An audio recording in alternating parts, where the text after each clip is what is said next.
Okay, imagine this.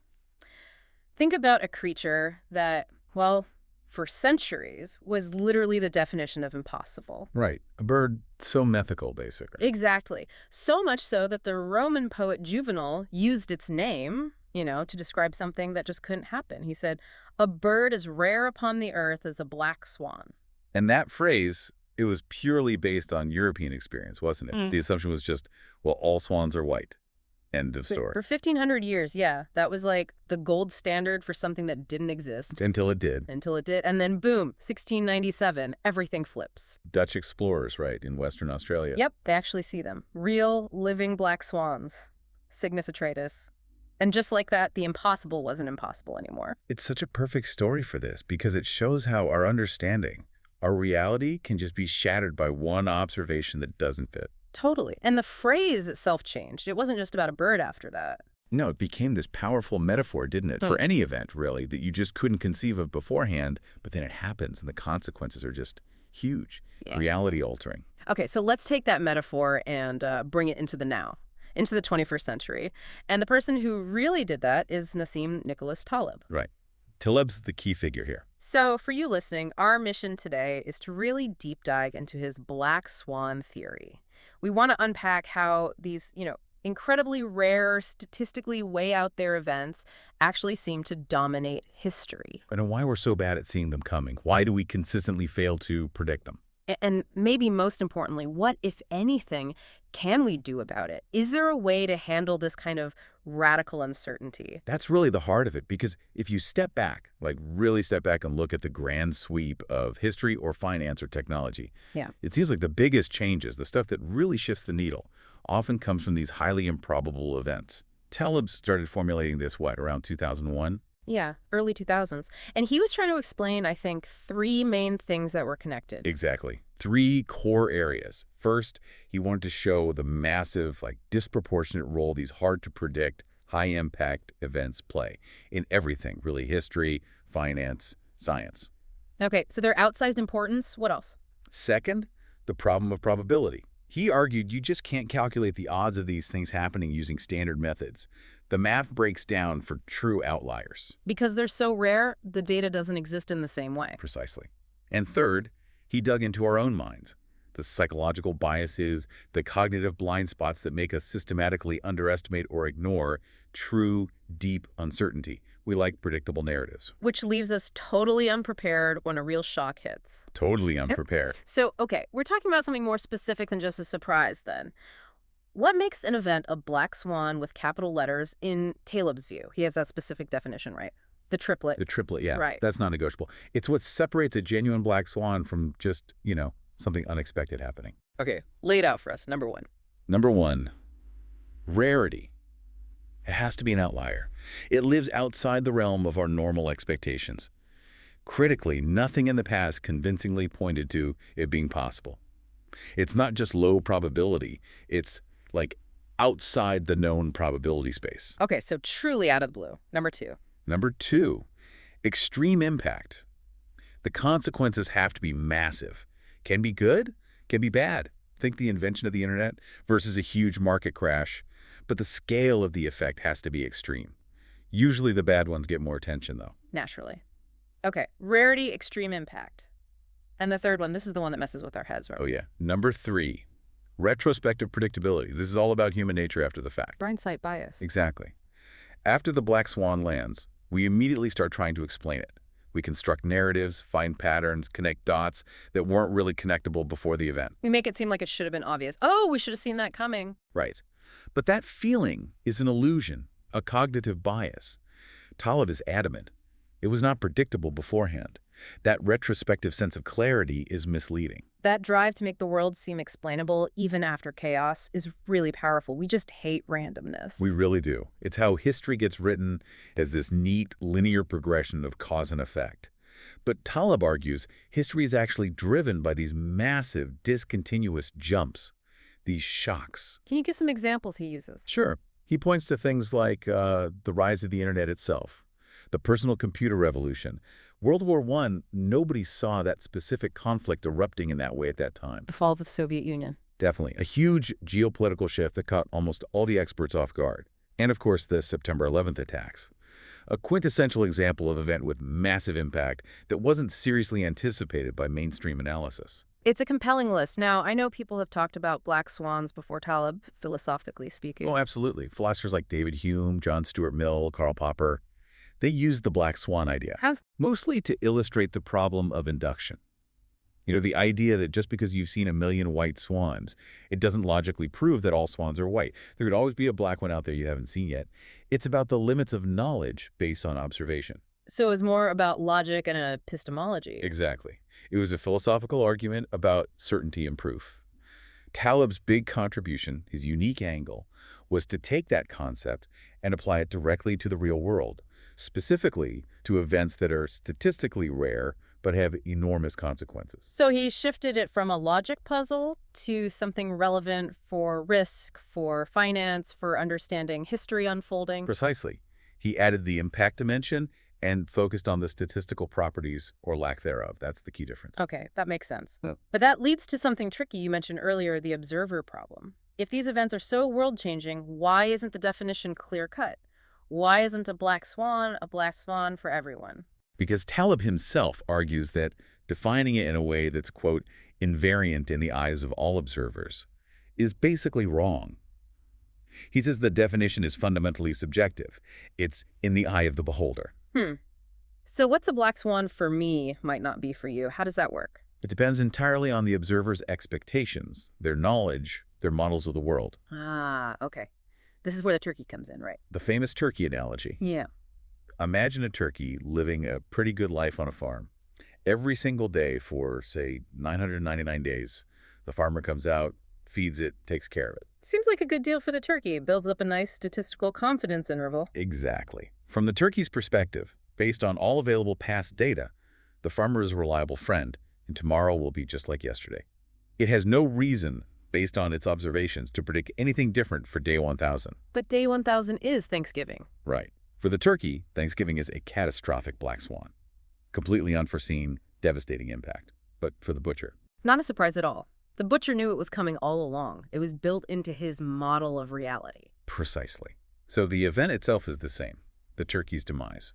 But whether it's a black swan depends entirely on who you are in the story, the turkey or the butcher. And the lesson is, try not to be the turkey. Basically, yes. Recognize the limitations of your own perspective, your own data, and understand that your model of the world might be missing crucial information that someone else possesses. Be aware of your potential vulnerabilities.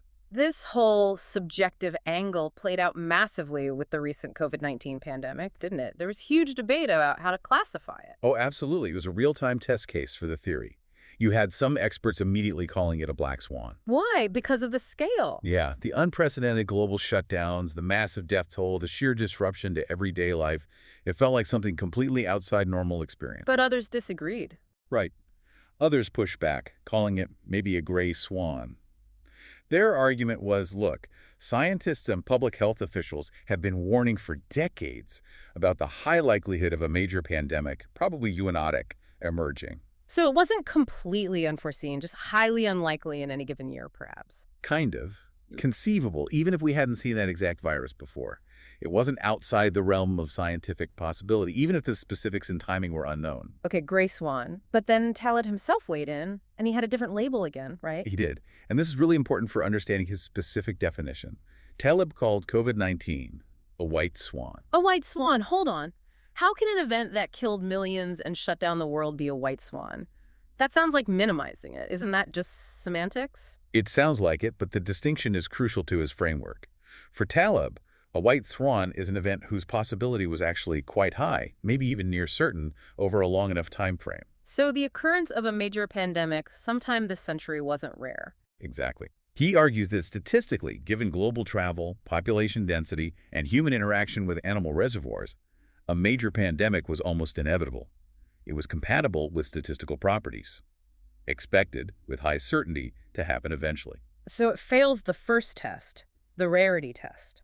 According to Taleb's strict definition, yes.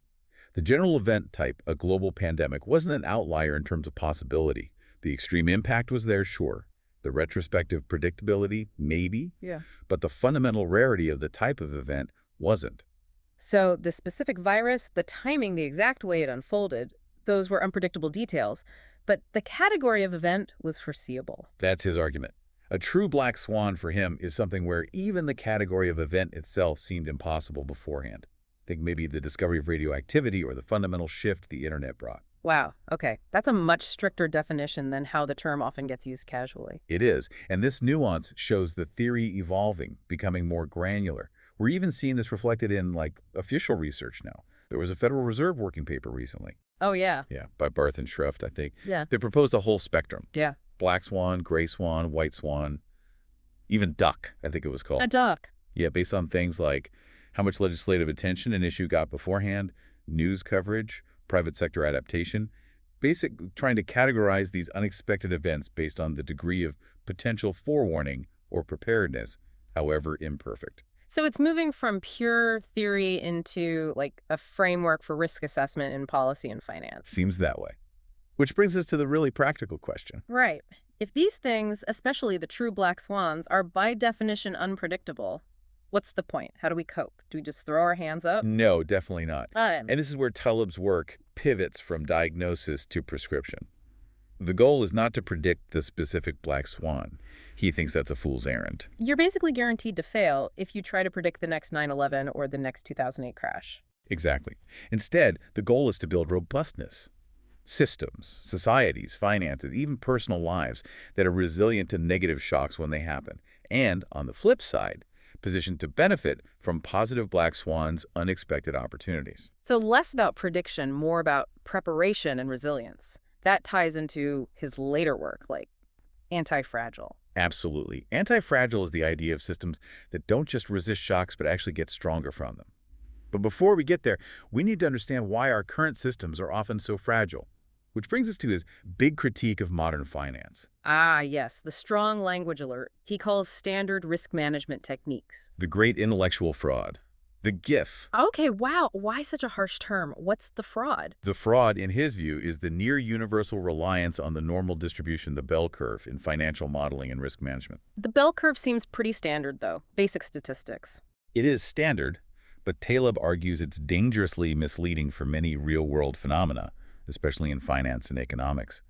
The bell curve basically assumes that extreme events, the stuff far out in the tails of the distribution, are incredibly rare, almost negligible. It assumes most things cluster around the average, and huge deviations are vanishingly unlikely. Right. It works well for things like human height, maybe. But for market returns, commodity prices, casualties, and wars, he argues those don't follow a nice, tame bell curve. They live in what he calls extremistan. Extremistan versus mediocristan. Exactly. Mediocristan is where the bell curve rules.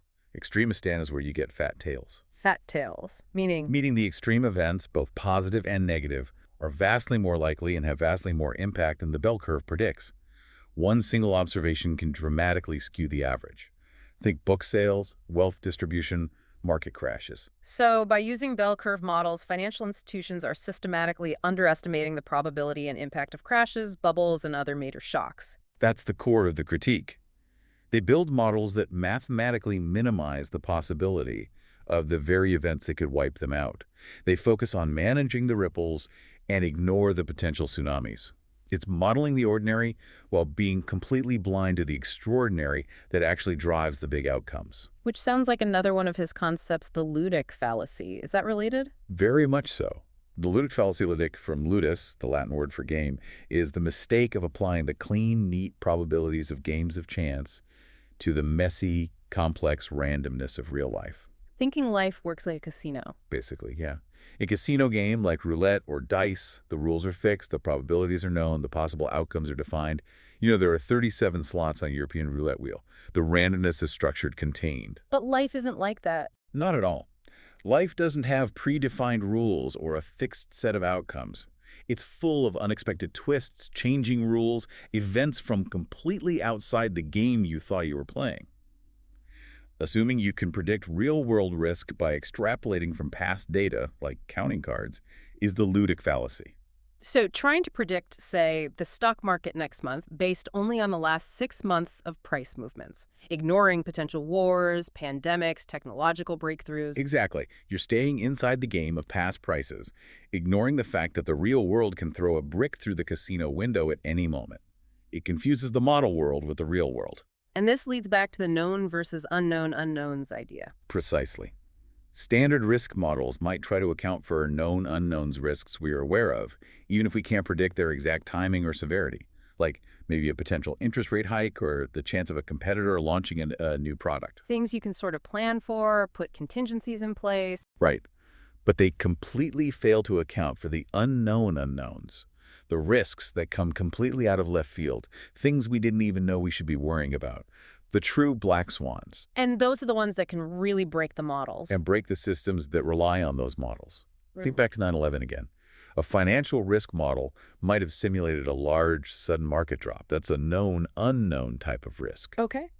But did any standard model account for the physical destruction of the World Trade Center, leading to the complete shutdown of the New York Stock Exchange for almost a week? That was the longest closure since the Great Depression. The models assumed the market itself would continue to function.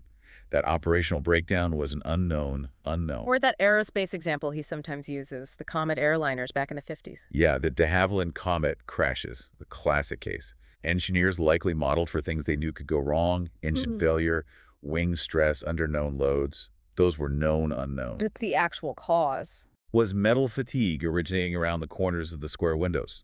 A phenomenon they didn't understand well enough at the time, related to pressurization cycles at high altitude. It was an unknown unknown, and it led to catastrophic explosive decompression and crashes. So these examples really drive home the limits of prediction based on past experience or existing models. They really do, and they force a shift in thinking. If prediction is fundamentally flawed when it comes to the events that matter most, then our focus has to shift Towards what? towards building systems that are less fragile, that have redundancy, slack, layers of protection, that don't optimize for hyper-efficiency to the point where any unexpected stress causes total collapse. It means prioritizing robustness over optimization or prediction. Okay, so let's try and synthesize this for everyone listening. The core message of Black Swan theory seems to be this fundamental challenge to how we view the world, especially history and risk. Yeah, it basically says, pay less attention to the normal, the day-to-day fluctuations, the predictable stuff. That's often just noise. Because almost everything truly significant, the big shifts in society, technology, finance, your own life even, is driven by these rare, high-impact, unpredictable shocks. Events we are psychologically and structurally programmed to ignore beforehand. And then explain away afterwards. It flicks the script. The exceptions aren't exceptions, they're actually the main drivers. The normal is often the distraction. Which leads us to a pretty provocative final thought, doesn't it, about where we should focus our energy. I think so. Taleb talks about this idea of the fourth quadrant. Imagine a matrix. On one axis, you have how well we understand something, from certain to uncertain. On the other axis, you have the scale of consequences, from small to large. Sure. The fourth quadrant is where things are deeply uncertain, and the consequences of being wrong are massive.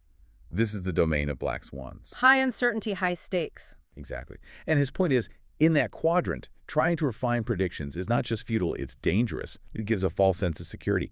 The only rational strategy in the fourth quadrant is to focus entirely on robustness and minimizing downside exposure, while perhaps maximizing potential upside from positive surprises. So the final question for you, the listener, to chew on is this. If Taleb is right, if almost everything truly important is fundamentally unexpected, how much of our time, energy, and resources should we really be spending trying to predict the ordinary, the mundane, the next small step? Maybe the smarter bet, the more rational approach, isn't better forecasting. Maybe it's just being prepared, being robust, being ready for, well, almost anything.